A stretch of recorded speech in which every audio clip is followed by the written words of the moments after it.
Welcome to Monday, a day of cooling across the broader crypto market. Right now, we are pretty much flat for the most part. Shib is flat, BTC is flat, even we're going through some consolidation. And it's happening for one specific reason. So obviously, when we look across space here, we can see this happening. There are some assets that are up, don't get me wrong. There's a few that have had their late rally essentially, but a lot of them are dropping right now. Obviously, this correlation with BTC as it corrects and consolidates, it's there, right? We're going to go through these periods. Now, what is happening is there is a report that's coming tomorrow. Okay. It's a big macro report. It's been an indicator many times throughout this bear market cycle, and it looks like it's going to be the case again. What we are going to get tomorrow is the jobs report. We're going to get an indication of what the jobs market is in fact doing. Is it cooling? Is it accelerating, right? And if this report is any indication of what we've seen in the past, it's that we're going to have another period of cooling. All right.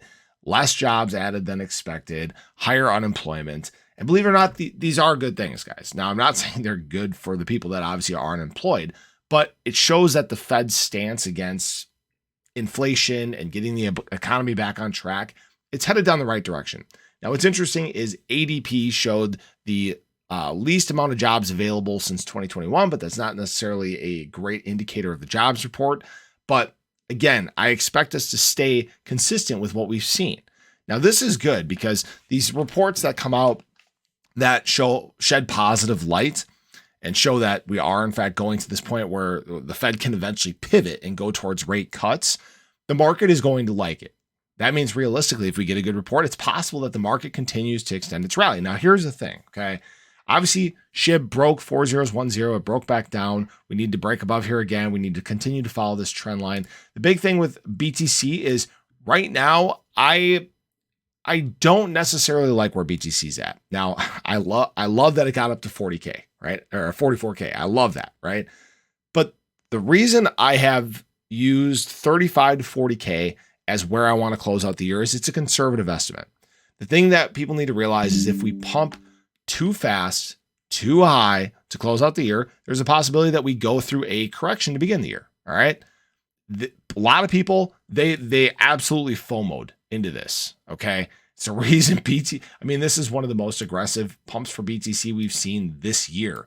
And it happened at the highest level. Okay. Right. We were basically climbing. And then right here, people were like, oh crap, we might not get a correction. And then they jumped right in. And Shib, obviously, people saw some FOMO too. But the cool thing is again, we've escaped some of those hard ranges of liquidity. I've talked about this a bunch, and it's important that people realize this is where Shib has its hardest time escaping.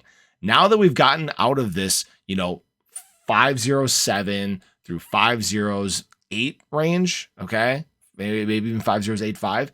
Shib can move a little faster, can move a little easier. It's the reason why there's higher volatility here. You can obviously see the wick that happened yesterday, and we're probably going to have many more of those moving forward.